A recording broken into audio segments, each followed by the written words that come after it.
Hello guys, welcome to my channel. My name is Richard Okere Jr. and for some of you that know me, you'll be thinking, what is Richard doing with this topic? So this is me trying to share my opinions on politics. It's something I've had interest in since I was a child.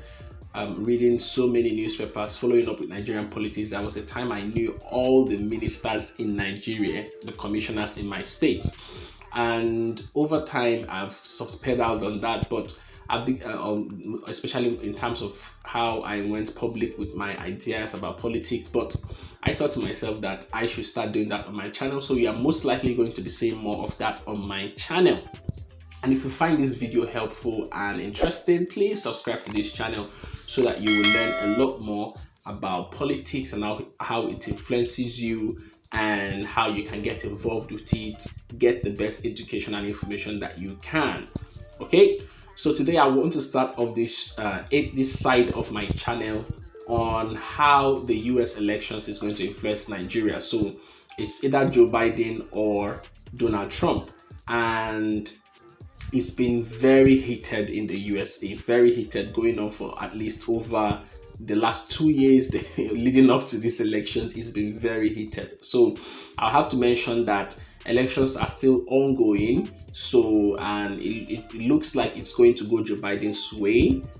Anything can still happen. It could either be Joe Biden or Donald Trump. So we want to believe that, especially as at the time of recording this video. So Nigeria is a country that we are, to a large extent, playing the global game, because a lot of things that happen in US also influences Nigeria as a country. So what happens is that a lot of Nigerians do not know the details as to how these influences can happen, how it affects Nigeria, why they should be concerned about what happens in the US.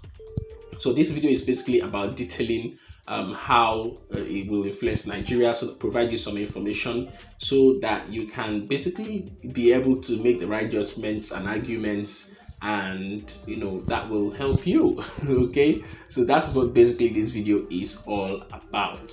So the first way that this is going to influence Nigeria is in the area of immigration. So generally, Donald Trump is not friendly to other countries when it comes to immigration. In fact, he's not friendly to Nigeria when it comes to immigration. So everybody knows that his policy is the America First policy. So the America First policy basically means that he's going to put America first, American citizens first, when it comes to anything that has to do with the United States, anything that has to do with making decisions, immigration policies and everything. So he literally puts that in the front of his mind whenever he makes his policies and everything that he does. So generally, when it comes to immigration, we've heard him talk about building the wall between USA and Mexico and forcing Mexico to pay for it.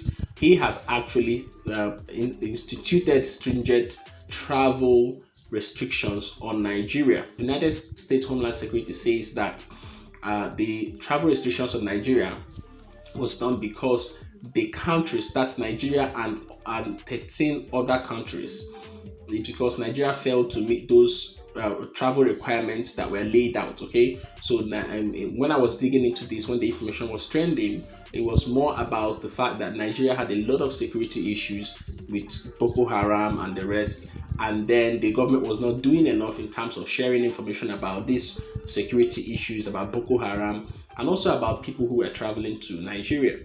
But it doesn't necessarily mean that all Nigerians cannot travel to the USA, as most people will have, most of the media would have you believe. So official travels, medical travels, business travels, tourism travels are all allowed and permitted in the USA. Just that you might most likely go through more stringent scrutiny before you can get into the United States. So these 12 countries were banned from the United States Diversity Lottery Program. So the visa lottery program, these countries were put on the banned list. So that's a program that issues over 50,000 green cards to people, okay, who to every year who enter the United States. So basically, they are putting a ban. Nigeria is one of the countries that is banned on that.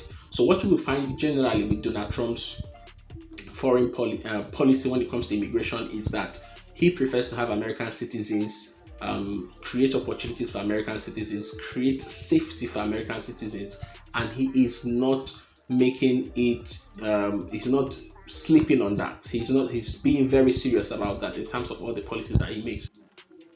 So one of the things that you find with Joe Biden is that he is more friendlier. He's friendlier when it comes to immigration. In fact, he says on his website that he's going to reverse the travel bans aimed at decreasing legal immigration to the United States, including the Muslim travel ban, which has severely impacted Nigerians, Sudanese, Somalian, and other diaspora communities.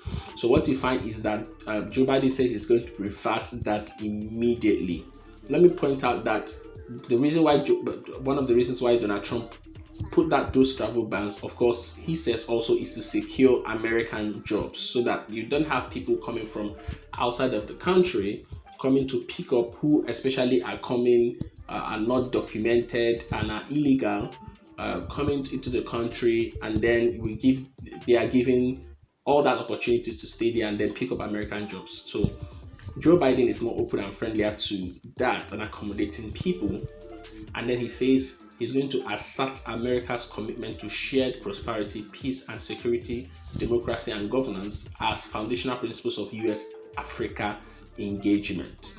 Then he says restoring and reinvigorating diplomatic relations with African governments and regional institutions, including the African Union. So what you find with Donald Trump is that he has been at loggerheads with most of these African organizations because of United States interests, and it's in fact generally the relationship is strained. But Joe Biden, at least on paper, says that he is going to be more friendlier and be more diplomatic in his relations with these organizations.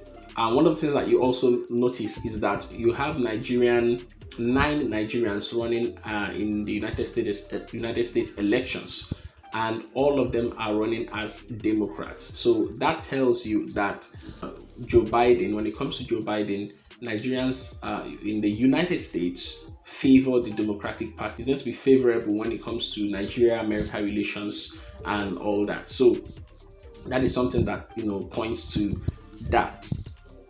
So the next thing is global politics. I think one of the most important incidents that highlighted the strained relationship between Nigeria and America is that when Akiwumi Adesina was being elected or nominated for the African Development Bank president to be the president. So he has been generally approved to be the president, but then a group of whistleblowers basically claimed that he had some issues that need to be checked into. Okay, some issues of malpractice and all that. America called for an independent investigation into the case. So now the case was investigated by an internal body of the African Development Bank, but United States says that they did not trust that investigation, that they wanted an independent investigator. And he was investigated and cleared, but you find that what happened is that the general perception is that America fought against his nomination. And from what I checked out online, America was basically saying that it should be investigated and not allowed to slide. And because America is the biggest shareholder in the African Development Bank. So, and I think that is cool in terms of if you run a company where you are the biggest shareholder and then you find that the person who is about to be appointed your CEO has some issues that have been tendered against him by people who are from the bank, whistleblowers, you would want to at least investigate that. So it looked like Adesina was, Adesina, I have nothing against him. He's somebody I respect. I watch a lot of his videos on YouTube, trying to learn a lot of things from him. So but I think if you run a company, it's normal you want to investigate these things and find out that everything is clear. And he was cleared and of course approved as the president of the African Development Bank. So secondly is Ngozi Okonjo-Iweala.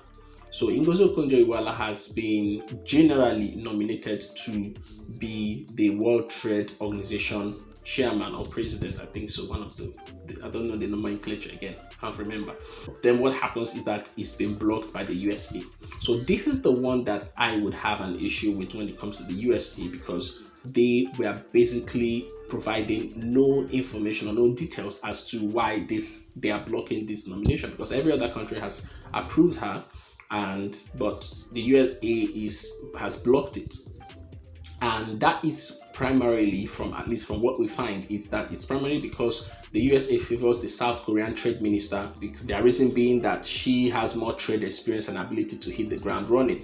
That's been the only explanation to this. But aside that, Ngozi Okonjo-Iweala, who is Nigerian, also an American citizen, has more clout, has more experience in terms of global politics, in terms of global economic policies, has all the experience and qualification, going from the fact that she has been a former vice president of the World Bank, and she was the one that has been picked to, take that position, but then America has blocked it. So in that area, you find that the Donald Trump, administration in these two instances have been at loggerheads with Nigeria when it comes to global politics.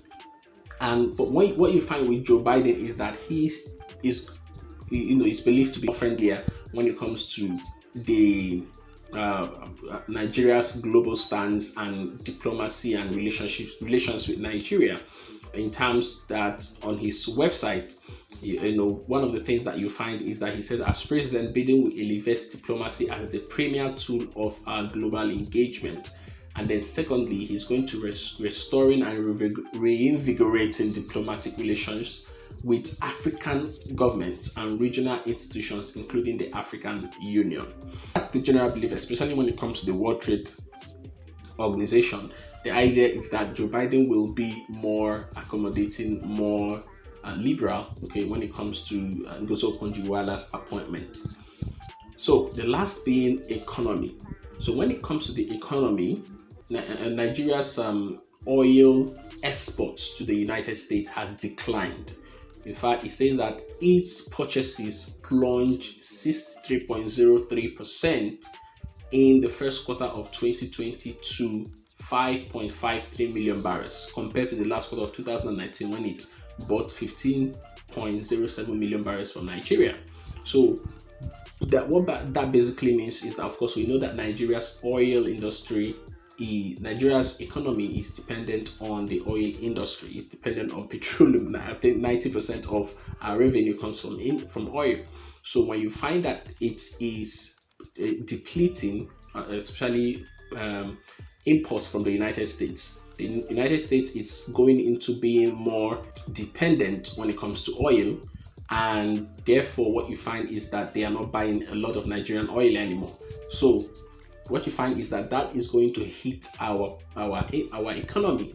Also, what you find is that, of course, the oil prices are going down with the global pandemic.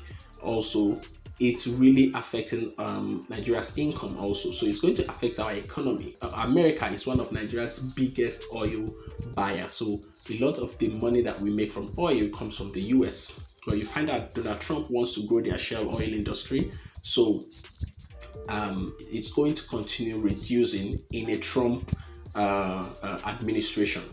In a Joe Biden administration, it's not going to be also friendly to Nigeria, because Joe Biden wants to re-enter the Paris Climate Agreement, which is basically an agreement which promotes reduction in carbon emissions into the atmosphere, and which is pushing for more countries to go into renewable energy, and against move out from non-renewable energy, which is what Nigeria's oil and petroleum is. They are non-renewable energy sources. So once he goes into this, what will happen is that America will focus more on alternative sources of energy, which of course will affect Nigeria's oil industry, in the sense that America also will buy less of our fossil fuel and petroleum, which is what Nigeria sells. So it's not necessarily going to be also friendly with Nigeria. It doesn't mean that Nigeria will begin to have more purchases of our oil from the United States, because Joe Biden himself wants to go into alternative energy sources, and Nigeria sells petroleum and fossil fuel to the United States, which is what Joe Biden wants to move away from. So this is what it's going to look like in any of these individuals' administration. So here is my opinion about the whole thing. Okay, the first is I like Donald Trump for pushing America First agenda. Okay, every individual has the right to, or every administration has the right to the policy that they want to promote, so long as it is for the betterment of their citizens. Okay, and you will find that every of the decisions that he makes, every of the things that he says, is always suited or pointed to that agenda of America First. And Donald Trump has his flaws. What I'm saying generally is that, at least for this agenda, he is keeping to it. Then the next thing is to ask yourself this question: what is Nigeria's global agenda? What is our global stand when it comes to, the League of Nations? Where do we stand? Okay, Donald Trump has an agenda that he pushes through his administration. What agenda do we push as a country in the League of Nations? Okay, why can't we be more responsible for our own national and global destiny? Do we have the right leaders that actually understand how the global power play works? Okay, that how leaders who understand global power play.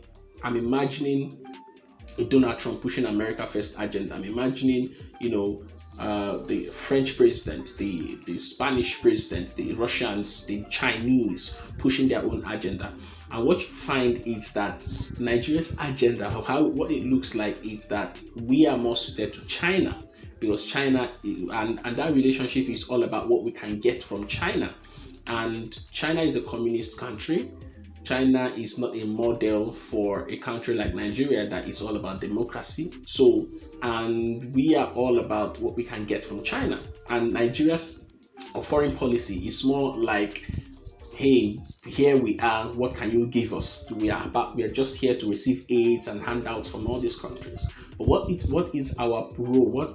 How are we playing in terms of what are we bringing into the global community, so that to the point that we are respected, so that when our president or our citizens push for somebody like Okonjo-Iweala, push for somebody like Adesina, it will have a voice, it will command respect in the global community. Okay, so the thing is that we must start by electing competent and intellectually sound leaders in Nigeria. Okay, that's where all this is going to get to, because in the end, we cannot be building our economy to be dependent on what happens in the United States, to be totally dependent, or not totally dependent, but largely dependent, especially when you look at the fact that they are one of our biggest oil buyers. Okay, to be totally dependent on what happens there. Okay, because we on our own need to be more responsible for our destiny, build our economy, make sure that we are electing the best of leaders, so that we can, serve ourselves better in this country. So that's the point I want to make in this video. I hope this has been helpful for you, and subscribe to this channel if you have found this valuable, and be looking forward to my other videos on politics and how it influences you. Take care.